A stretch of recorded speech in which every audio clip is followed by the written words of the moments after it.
Hello friends, मैं आपका Manish sir आपके लिए फिर से लेकर हाजिर हूँ। नीट के लिए कौन से हमें क्या क्या रूल्स एंड रेगुलेशन है। जैसे कि आपको पता है कि नीट की एग्ज़ाम 13 सितंबर को होने वाली है।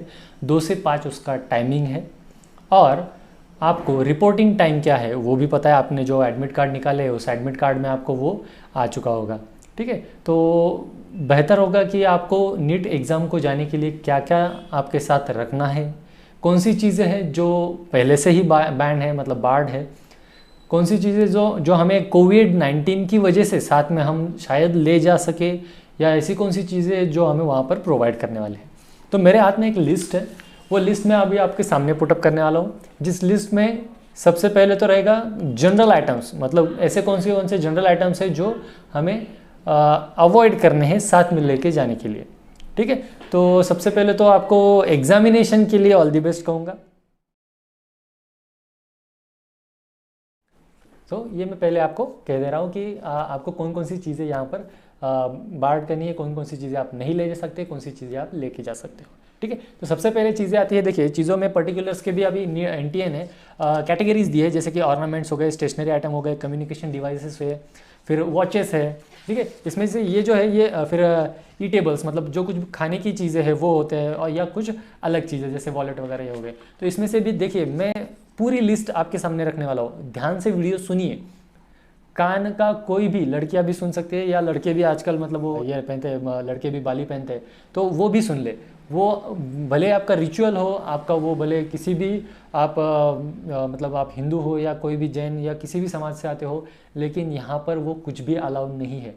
ठीक है, कोई भी रिचुअल वाला बैंड या कोई कान में बाली या गले में कोई लॉकेट, ये अलाउड नहीं है यहाँ पर। आपको जब आप एग्ज़ाम को जाओगे ये सारा घर पर रख के जाना है, क्योंकि वहाँ पर भी अभी ड्यू टू कोविड-19 वो आपका कोई भी सामान कैरी नहीं करेंगे। क्यों नहीं करेंगे? क्योंकि वो रिस्क नहीं ले सकते हैं। ठीक है, तो समझिए इस बात को। तो सबसे पहले मैं आपको ऑर्नामेंट्स के बारे में बताऊंगा जो कि हमें बाहर कर रहे हैं।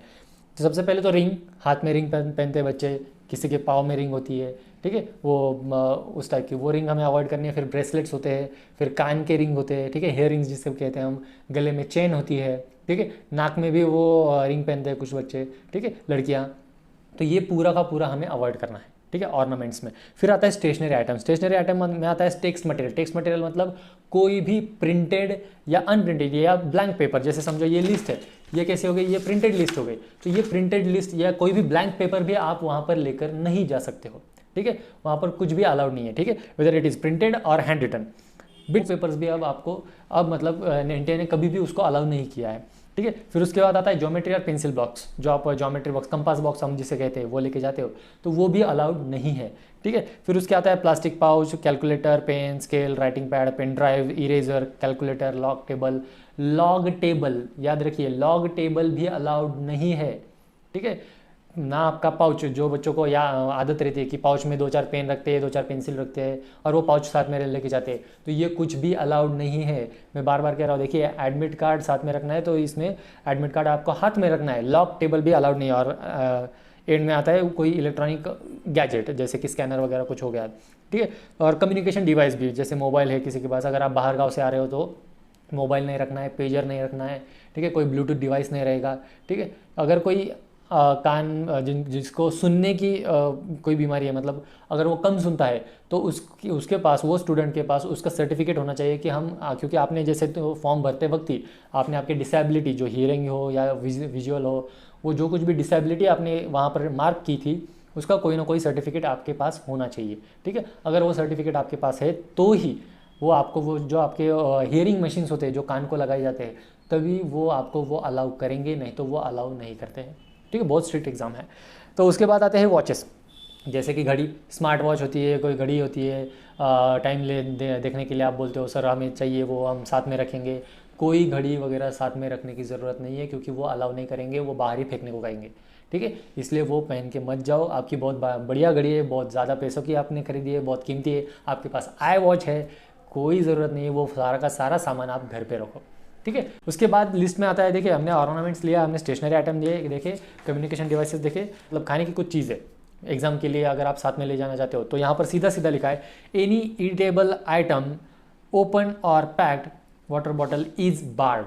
मतलब पानी की बॉटल हो, या कोई खाने का आइटम पैक फूड हो या ओपन फूड हो, वो अलाउड नहीं है, ठीक है, वो अलाउड नहीं है। फिर उसके बाद वॉलेट हो गए, गॉगल्स हो गए, hand bags, hair pin, hair band, ठीक है, बेल्ट, कैप, ठीक है, स्कार्फ, ये कुछ भी अलाउड नहीं है बच्चों, ये कुछ भी अलाउड नहीं है। जो कुछ भी मैंने पढ़ा, अभी फिर से पढ़ रहा हूँ, वॉलेट पैसे रखते हो आप उसमें, गॉगल्स आपके जो गॉगल मतलब गॉगल बोल रहा हूँ मैं, ठीक है, स्पेक्स अगर रहे तो स्पेक्स की बात अलग है, लेकिन गॉगल अगर आप पहन के जा रहे हो तो वो आपको बाहर ही रखने पड़ेंगे। फिर हैंड बैग्स मतलब जो लड़कियाँ लेके जाती है कुछ, ठीक है, वो। फिर हेयर पिन भी नहीं रखना है, ठीक है। फिर उसके बाद हेयर बैंड भी अलाउड नहीं है। ये हम बार्ड आइटम की लिस्ट बढ़ रहे हैं, ठीक है, देखिए बहुत लंबी चौड़ी लिस्ट है। मतलब कोविड-19 की वजह से हमें क्या क्या प्रिकॉशंस लेने हैं, तो ये अब ये सेगमेंट बहुत ही बढ़िया, मतलब बहुत ही इंपॉर्टेंट रहने वाला है। तो देखिए अब, the item to be carried by every aspirant inside the examination hall of NEET 2020 are below mention. मतलब जो कुछ भी पहले सेगमेंट में मैंने बताया क्या प्लान है, क्या आपको लेकर नहीं जाना है, फिर उसके बाद मैंने कहा कि आपको क्या क्या इंस्ट्रक्शंस फॉलो करने हैं। अब क्या है कि अब आपको क्या क्या साथ में लेकर जाना है। सबसे पहले मास्क ऑन फेस, आपके फेस पे मास्क होना चाहिए, मास्क लगा हुआ होना चाहिए। मास्क वो सिंपल मास्क हो, उस पर भी वो प्रिंटेड वाले मास्क ना लेके जाए, सिंपल मास्क लेके जाए, जो मेडिकल मास्क मिलते हैं वो, ठीक है। फिर उसके बाद ग्लोव्स ऑन हैंड, हाथों पे ग्लोव्स होने चाहिए, ठीक है। ग्लोव्स मेडिकल ग्लोव्स हो तो अच्छी बात है, उस पर भी कुछ प्रिंटेड मटेरियल ना हो। फिर उसके बाद पर्सनल ट्रांसपेरेंट वाटर बॉटल, आपकी खुद की वाटर बॉटल होनी चाहिए, ठीक है, ट्रांसपेरेंट होनी चाहिए, उस पर भी कुछ प्रिंटेड वगैरह कुछ भी नहीं होना चाहिए। फिर personal small hand sanitizer 50 ml का, 50 ml का आपका खुद का सैनिटाइजर हो, उस पर भी कोई प्रिंटिंग ना हो, वो भी पूरा मतलब उस पर कोई प्रिंटेड मटेरियल ना होनी चाहिए। Original copy of NEET 2020 admit card, NEET का 2020 एडमिट कार्ड की जो ओरिजिनल कॉपी है वो ओरिजिनल कॉपी वहाँ पर आपको लेके जानी है। फिर आइडेंटिफिकेशन प्रूफ के लिए आपको लग सकता है Aadhaar card, ration card, passport, PAN card, driving licence, voter ID या अदर गवर्नमेंट ऑथराइज्ड कोई भी डॉक्यूमेंट। के ड्रेस कोड के लिए कुछ रूल्स एंड रेगुलेशंस है। अब मैं वो रूल्स एंड रेगुलेशंस आपके सामने पढ़ रहा हूँ। तो अगर पहन के जाना है तो अच्छे खासे अच्छी प्लेन पैंट पहन के जाओ। मतलब अगर एग्ज़ाम सेंटर वाला एग्ज़ाम चीफ जो होता है वो अगर कितना भी स्ट्रिक्ट हुआ तो आपको कोई दिक्कत ना आए, इसलिए प्लेन टी शर्ट और प्लेन पैंट पहन कर जाइए, ठीक है। लड़कियां होंगी तो लड़कियां सलवार और कमीज़ पहन कर जाइए, बहुत मतलब प्लेन होना चाहिए, उस पर कुछ प्रिंटेड मटेरियल ना हो तो बेहतर है, ठीक है। अगर कुछ हुआ तो ऑब्जेक्शन ना ले। अभी कैसा है, अभी एक तो कोविड की वजह से हम भी परेशान हैं, मतलब आप बच्चे लोग भी परेशान हो और वो जो ड्यूटी कर रहे हैं वो भी परेशान रहेंगे, ठीक है। तो आपको क्या करना है, याद रखना है, बच्चे अगर आप लड़के अगर हो, अगर आप लड़कियां भी हो तो अगर प्लेन टी शर्ट या प्लेन पास है तो आप वो पहन के जा सकते हो, या लड़कियों को अगर सलवार कमीज़ पहनना है तो वो भी पहन के आप जा सकते हो, ठीक है। तो NTA wearing long sleeves attired is not permitted. अगर आप लॉन्ग स्लीव्स जैसे ये है, अगर ये लॉन्ग स्लीव्स आप पहन के जाते हो तो वो आपको अलाउ नहीं किया जाएगा, ठीक है। फिर उसके बाद वाला दूसरा है, it is advise that candidate who need to wear cultural customary dress reach the examination centre at least 1 hour before. जिनको भी, अब जैसे कि मैं बोलता हूँ कि जैसे हमारे मुस्लिम जो लड़कियाँ होती है, जो बहनें होती है, वो क्या करती है, वो बुरखा पहनती है, उनको अगर वो पहन के जाना है तो उन्होंने कम से कम 1 से 1.5 घंटा पहले एग्ज़ाम सेंटर पे जाके चेकिंग करवा लेनी है अगर पहनना है तो। अगर आप पहनना नहीं चाहते हो तो आपको वैसे भी एंट्री दी जाएगी, क्योंकि वो तो अलाउ है ही नहीं, लेकिन अगर आपको पहनना है तो आपको कम से कम 1 से 1.5 घंटा पहले एग्ज़ाम सेंटर पे पहुंचना है। वैसे भी सभी बच्चों को 1 से 1.5 घंटा पहले पहुंचना है, लेकिन अगर आप रिचुअल या कल्चरल कोई ड्रेस पहन के जा रहे हो, जैसे बुरखा हो या कोई और हो, तो आपको वहाँ पर एग्ज़ाम सेंटर पर 1 से 1.5 घंटा पहले पहुँच चेकिंग करवानी है। फिर लास्ट पॉइंट ऐसा आता है इसमें, this is to avoid any inconvenience to the candidates and at the same time maintain the sanctity of the examination। जो sanctity है, जो मतलब वहाँ का जो एटमॉस्फेयर है वो एटमॉस्फेयर अच्छा रहे, क्योंकि देखिए कुछ भी हो सकता है वहाँ पर, किसी का भी मतलब बच्चे टेंशन में होते हैं, बच्चे टेंशन में देखकर पेरेंट्स थोड़े टेंशन में आ जाते हैं, तो वहाँ का जो एटमॉस्फेयर है वो हेल्दी रहे, इसकी वजह से आपको ये फॉलो करना है। और लास्ट पॉइंट है, candidates will only be allowed to wear slippers और सैंडल्स विथ लो हिल्स। मतलब आप पाँव में जो पहनोगे वो हाई हिल नहीं पहनोगे, आप शूज़ नहीं पहनोगे, आप शूज़ जैसे दिखने वाले सैंडल्स नहीं पहनोगे, आपने सिर्फ या तो स्लीपर पहनो या सिंपल ऐसे सैंडल जो होते हैं जो शूज़ की तरह ना हो ऐसे, लेकिन कम हील वाले आपको पहनने, लड़कियां अगर कोई हाई हील पहन के जा रही हो तो वो मत पहनो, सिंपल सादे स्लीपर, नहीं तो फिर आपके एकदम सिंपल जैसे सैंडल्स आपको पहन के जाना है। ठीक है, ये हो गया ड्रेस कोड की है।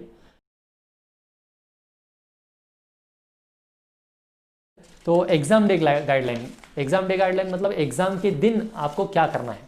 ठीक है, अगले जो गाइडलाइंस है वो अब तक जो मैंने बताया वो कौन सी चीज़ें बार्ड है, कौन सी चीज़ें आपको लेकर नहीं जानी है, फिर ड्रेस कोड कैसे होना चाहिए, और तीसरी अब ये जो चीज़ है वो एग्जाम के दिन आपको क्या क्या करना है। ठीक है, candidates are advise to go through these to avoid the cancellation of candidature. ये रूल्स फॉलो करने हैं, क्योंकि अगर आपने ये रूल्स फॉलो नहीं किए तो आपको एग्जामिनेशन के लिए बैठने नहीं दिया जाएगा, ऐसे स्ट्रिक्टली वहाँ पर कहा गया है। ठीक है, तो चलिए पहले एक एक देखिए। Aspirants have to fill the NTA NEET admit card undertaking properly before reaching the examination centre. उस पर एक अंडरटेकिंग, आपने जो आपका एडमिट कार्ड निकाला है उस एडमिट कार्ड के नीचे अंडरटेकिंग है, वो अंडरटेकिंग प्रॉपरली फिलअप करो, वो साथ में रखो। ठीक है, उसके अगर वो अंडरटेकिंग है उसके आप 2-4 जेरोक्स कॉपी भी बनवा के रखो। जेरोक्स कॉपी क्यों, अगर आपका मेन अगर कोई खराब मतलब मिसप्लेस हो जाता है अगले दिनों में तो वो जेरोक्स आपके काम आएगा। ठीक है, उस जेरोक्स कैसी होनी चाहिए, जो आपका अंडरटेकिंग है उसकी जेरोक्स करो और ओरिजिनल कॉपीज 4-5 कॉपीज बना के रखो। ठीक है, 1-2 कॉपीज आपके घर वालों के पास रखो, 1 copy while going to the examination. ठीक है, candidates are advise to reach the examination hall on or before 1 hour the allotted time. जो आपका अलॉटेड टाइम है उस अलॉटेड टाइम पे या उसके 1 घंटा पहले आपको एग्जाम सेंटर पे पहुंचना है। ठीक है, medical aspirants will only be permitted to take along NEET admit card, passport size photograph and valid ID proof of the examination hall in the form of necessary document. देखिए, आपके पास अगर NEET का admit card, आपका कोई ID proof जैसे कि आधार card हो, pan card हो, ड्राइविंग लाइसेंस हो या कुछ भी हो। ठीक है, ड्राइविंग लाइसेंस कुछ लोगों के पास हो सकता है। ठीक है, तो ये कुछ भी है, जो कुछ भी है ये आपके हाथ में आपके साथ अगर हो तो आपको एंट्री दी जाएगी, नहीं तो कोई आपको वहाँ पर एंटरटेन नहीं करेगा। यहाँ पर ये सब कहा गया है। It is to be noted that there will be no arrangement made at NEET examination center for keeping wallets, mobiles, etc. So candidates must not bring such items along with them। मतलब क्या हो गया इसका कि आपको यहाँ पर कोई भी यहाँ पर ऐसी कोई फैसिलिटी प्रोवाइड नहीं की जाएगी जहाँ पर आपके साथ लाए गए मोबाइल फ़ोन्स या कोई वॉलेट आपका वहाँ पर रखो या उसको रखने की कोई जगह बनाई गई हो। ऐसा कोई भी प्रिपरेशन एनटीए ने एग्ज़ाम सेंटर पर नहीं किया है। इसलिए ये सारे जो आप जो चीज़ें ला सकते थे या लाने वाले थे वो चीज़ें साथ में नहीं लाने के लिए उन्होंने स्पेशली इस पॉइंट में कहा है, स्पेशली अंडरलाइन करके कहा है उन्होंने। ठीक है, candidates will be provided the blue or black ball pen for answering the exam at the exam centre. जब आप एग्जाम सेंटर में जाओगे, अभी आपका क्या हो गया, आप बाहर आए, आपकी पूरी चेकिंग हो गई। चेकिंग होने के बाद आपके एडमिट कार्ड पे उन्होंने चेक कर लिया, आपके कोई डॉक्यूमेंट्स होंगे तो वो चेक कर लिए, और वो डॉक्यूमेंट्स चेक करने के बाद, वो अंडरटेकिंग चेक करने के बाद आपको उन्होंने हॉल में एंट्री दे दी। अब हॉल में जाने के बाद आपको क्या करना है, हॉल में जाने के बाद जैसे ही आपके हाथ में बुकलेट मिलता है, आपका वो क्वेश्चन पेपर मिलता है, वैसे ही क्वेश्चन पेपर के पेजेस कितने हैं जो मेंशन, मतलब वो पेपर कितने पेजेस का होता है उसके ऊपर मेंशन किया जाता है, पेज 42 या पेज 32 ऐसा उस पर मेंशन किया जाता है। वो पेजेस अंदर बाहर चेक करवा लेने हैं। ठीक है, ये आपकी ड्यूटी है, यहाँ पर ये एनटीए ने कहा है। ठीक है, ओके, तो ये तो हो गया एग्ज़ाम के उस दिन का। ठीक है, reporting time and entry candidate. अब ये रिपोर्टिंग टाइम वाला जो फंडा है ये बहुत ही क्लियर होना चाहिए। देखिए, in order to avoid crowding at the examination centre due to कोविड-19 की वजह से एग्जाम सेंटर पे जो क्राउड वहाँ पर आता है उस क्राउड को अवॉइड करने के लिए अलग अलग टाइम अलॉट किए गए हैं। तो पर अलग अलग बच्चों को अलग अलग टाइम स्लॉट दिए जा चुके हैं, तो उन्होंने वो टाइम पे यहाँ पर एग्ज़ाम सेंटर पे आना ही है। आपके एडमिट कार्ड पे तो टाइमिंग है ही, लेकिन अगर नहीं है तो वो आपको एसएमएस थ्रू कांटेक्ट करेंगे। अगर नहीं हुआ है तो आपको क्या करना है, एग्ज़ाम सेंटर से पहले एग्ज़ाम सेंटर पे टाइम से पहले 1 घंटा आपको जाके पहुंचना है। ठीक है, तो ये तो हो गया पूरा आपको एडवाइजरी, जो रूल्स एंड रेगुलेशंस थे मेरे पास, जितने भी अवेलेबल थे, जितने भी एनटीए ने यहाँ पर लिखे दिए। तो ठीक है, ये था हमारा आपके लिए वीडियो। अगर आपको वीडियो पसंद आ रहा है तो मेरे चैनल को सब्सक्राइब करना ना भूलें, क्योंकि ऐसे ही इन्फॉर्मेटिव और बहुत ही अच्छे वीडियोज़ आपको अभी आगे मिलने वाले हैं। ठीक है, जबकि जैसे कि नीट के रिजल्ट के बारे में हो, नीट के आंसर की हो, नीट का रिजल्ट कब लगने वाला है। ठीक है, ये सारी की सारी इन्फॉर्मेशन आपको मेरे चैनल पे मिलती रहेगी, इसलिए मेरे चैनल को सब्सक्राइब कीजिए और इस वीडियो को आपको अगर ये वीडियो इन्फॉर्मेटिव लग रहा है तो ज़्यादा से ज़्यादा शेयर कीजिए, और ज़्यादा से ज़्यादा शेयर करते वक्त लाइक बटन को क्लिक करना ना भूलिए, और कमेंट करिए कि आपको ये वीडियो कैसा लगा है। Thank you very much.